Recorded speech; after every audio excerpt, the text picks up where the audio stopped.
लेकिन अब आगे बढ़ते हुए इस वक्त की जो बड़ी खबर है और वो खबर जो कि सीधे तौर पर आपसे जुड़ी हुई है, क्योंकि आज से संसद के बजट सत्र का आगाज होने वाला है। दोनों सदनों की संयुक्त बैठक को संबोधित करेंगी राष्ट्रपति द्रौपदी मुर्मू। नए संसद भवन के लोकसभा कक्ष में होगी संयुक्त बैठक। कल 2024-25 का बजट पेश होगा। वित्त मंत्री निर्मला सीतारमण बजट पेश करने वाली हैं। आज से 9 फरवरी तक चलेगा संसद का बजट सत्र और कल बजट आएगा। हालांकि ये जो बजट होगा वो पूर्ण बजट नहीं होगा, वो अंतरिम बजट होगा, क्योंकि कुछ महीने में चुनाव में जाना। और अमूमन ऐसा होता है कि चुनाव के पहले जो बजट पेश होता है वो अंतरिम बजट होता है और उसके बाद जो नई सरकार बनती है वो जुलाई के महीने में अमूमन बजट पेश करती है, जो कि पूर्ण बजट होता है। लेकिन संसद का बजट सत्र जिसकी आज से शुरुआत हो रही है, लोकसभा चुनाव 2024 से पहले मोदी सरकार के दूसरे कार्यकाल का यह आखिरी बजट सत्र, संसद का बजट सत्र जो कि आज से शुरू होगा। इसमें सबसे पहले राष्ट्रपति द्रौपदी मुर्मू दोनों सदनों की संयुक्त बैठक को संबोधित करेंगी और वित्त मंत्री निर्मला सीतारमण कल अंतरिम बजट पेश करेंगी।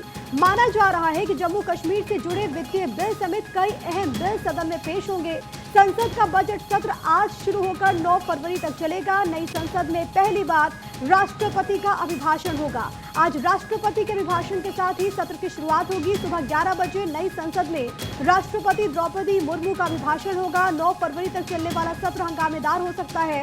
विपक्ष कई मुद्दे को लेकर के सरकार को घेरने की कोशिश यहां पर करता हुआ, लेकिन आज राष्ट्रपति का अभिभाषण होने वाला है। इसी बजट को लेकर राजस्थान की डिप्टी सीएम दिया कुमारी ने कहा कि इस बार बजट बेहद अच्छा रहेगा और क्या कुछ उन्होंने और कहा है वो आपको एक बार सुनवा देते हैं। नहीं, बहुत अच्छा होगा, बहुत अच्छा बजट होगा। हमेशा ही जनता की जितनी भी मांगे हैं, जो जनता को सचमुच में आवश्यकताएं हैं, उन सब चीज़ों को देखते हुए हमेशा ही केंद्र सरकार ने अच्छा बजट जनता को समर्पित किया है।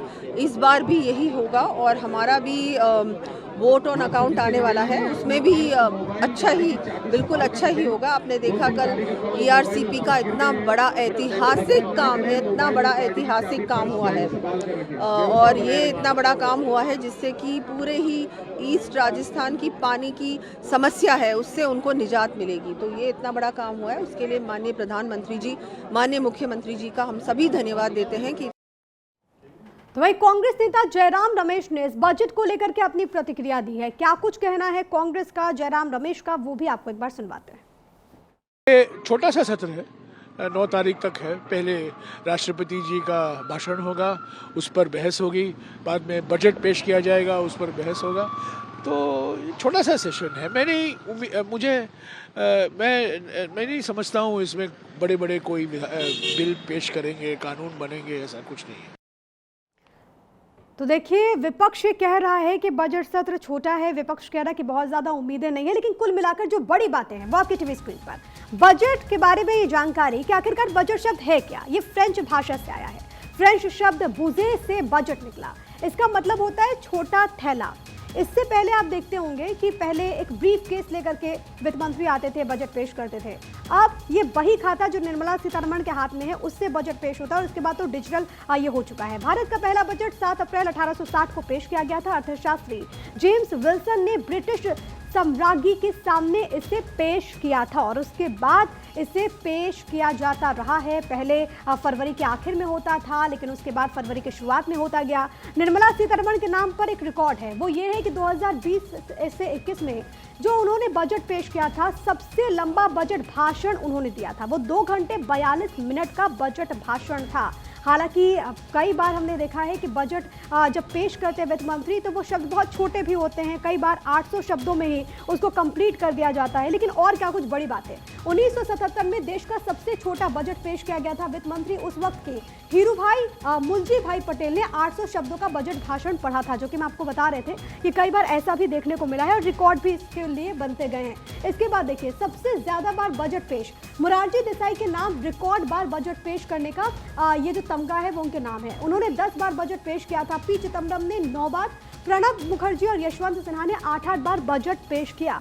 और अब वित्त मंत्री निर्मला सीतारमण, क्योंकि कल देश का बजट पेश करने वाली हैं तो सबकी निगाहें उन पर रहेंगी। 1970 में इंदिरा गांधी ने वित्त मंत्री के तौर पर बजट पेश किया था। निर्मला सीतारमण को साल 2019 से बजट पेश करने का मौका मिला। ये महिला, अभी तक कौन कौन महिला नेत्रियों ने, महिला वित्त मंत्री ने बजट पेश किया वो भी आपके टीवी स्क्रीन पर है। सबसे पहले इंदिरा गांधी और उसके बाद वित्त मंत्री निर्मला सीतारमण।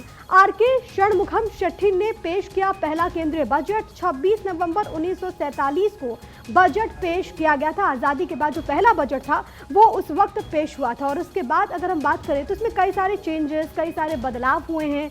अब तक कितने बार बजट पेश हुआ है? 74 बार वार्षिक बजट पेश किया गया, 14 बार अंतरिम बजट पेश किया गया और 4 बार विशेष या लघु बजट पेश किया गया। अब अंतरिम बजट क्या है? अंतरिम बजट दरअसल क्योंकि चुनाव में जाना है तो इसी वजह से पूर्ण बजट नहीं होता, यह अंतरिम बजट होता है, यानी कि कुछ वक्त के लिए। इनकम टैक्स छूट की उम्मीद मध्यम वर्ग के लिए, टैक्स के बोझ को कम करने की उम्मीद इस वक्त जाहिर की जा रही कि हो सकता है कि इस संदर्भ में कोई फैसला हो सकता है। इनकम टैक्स छूट को लेकर के भी कोई ऐलान हो सकता है। अब हमेशा जब बजट पेश होता है तो इनकम टैक्स पर सबकी निगाहें रहती हैं टैक्स स्लैब को लेकर के। इनकम टैक्स की धारा 80C के तहत छूट का दायरा हो सकता है, ये भी उम्मीद और संभावना। 1.5 लाख रुपए सालाना से ज्यादा किया जा सकता है इनकम टैक्स छूट की अगर बात करें तो। बजट 2024 में इंश्योरेंस को लेकर के भी लोगों की उम्मीद है कि उसमें भी कुछ राहत मिल सकती है। आगामी बजट में वित्त मंत्री बीमा पॉलिसीज को जीएसटी से छूट मिलेगी, हो सकता है कि इस संदर्भ में कोई फैसला लिया जाए। बीमा प्रीमियम की बात करें तो इसमें भी कमी आएगी, तो लोगों को और खास तौर पर जो मध्यम आय वर्गीय परिवार है उनके लिए राहत हो सकती है। छूट मिलने से इंश्योरेंस की संख्या में इजाफा भी होगा क्योंकि बड़ी संख्या में ऐसे लोग हैं जो कि इंश्योरेंस लेते हैं। अब वो संख्या भी इससे बढ़ सकती है। अर्थव्यवस्था में इससे बढ़ोतरी होगी, तो अगर इनकम टैक्स में अगर छूट मिलती है तो लोगों को एक बड़ी राहत भी इससे जाहिर है कि मिलेगी। अब देखिए नौकरी पेशा लोगों की बजट से क्या आस है। 24 के चुनाव की वजह से नौकरी पेशा जो लोग हैं उनको बजट से उम्मीदें हैं, क्योंकि चुनाव में भी जाना है तो ऐसे में उम्मीद ये की जाती है कि लोक लुभावन वादे हो सकते हैं। पर्सनल इनकम टैक्स छूट को बढ़ाना चाहिए, ये उनको लग रहा है कि हो सकता है कि इसमें उनको थोड़ी बहुत राहत मिले। बेसिक टैक्स छूट को बढ़ाकर 5 लाख तक कर देना बेहतर होगा, ये आम लोगों की राय है। जो लोग नौकरी पेशा हैं वो उम्मीद कर रहे हैं कि हो सकता है कि इस स्लैब में कुछ चेंजेस आए और यहाँ पर लोगों को थोड़ी बहुत राहत मिले। इसके अलावा जो लोग नौकरी कर रहे हैं वो ये भी चाहते हैं कि इनकम टैक्स स्लैब को और आसान बनाया जाए। इससे पहले आपको याद होगा कि 2 बदलाव किए गए थे और इसमें कुछ चेंजेस किए गए थे जिससे लोगों को एक बड़ी राहत मिली थी। 10%, 20% और 30% अब होना चाहिए, ये भी आम लोगों की राय है। साथ ही सरचार्ज और सेस को भी हटाना चाहिए, ये भी लोगों के बीच से बातें निकल करके सामने आ रही है।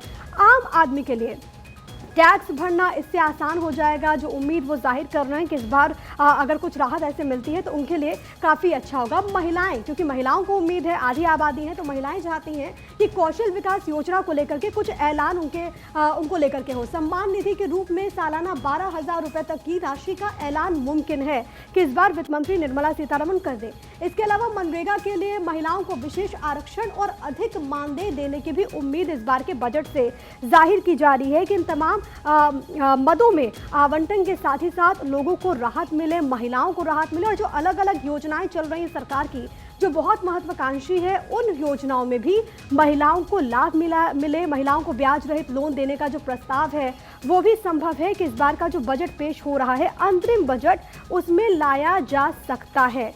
तो ये उम्मीदें हैं जो कि महिलाओं की है और अलग अलग वर्गों की है, क्योंकि कल आ रहा है देश का अंतरिम बजट और इसमें देखना होगा कि क्या कुछ प्रावधान किए जाते हैं, कितनी राहत आम जनता को मिलती है।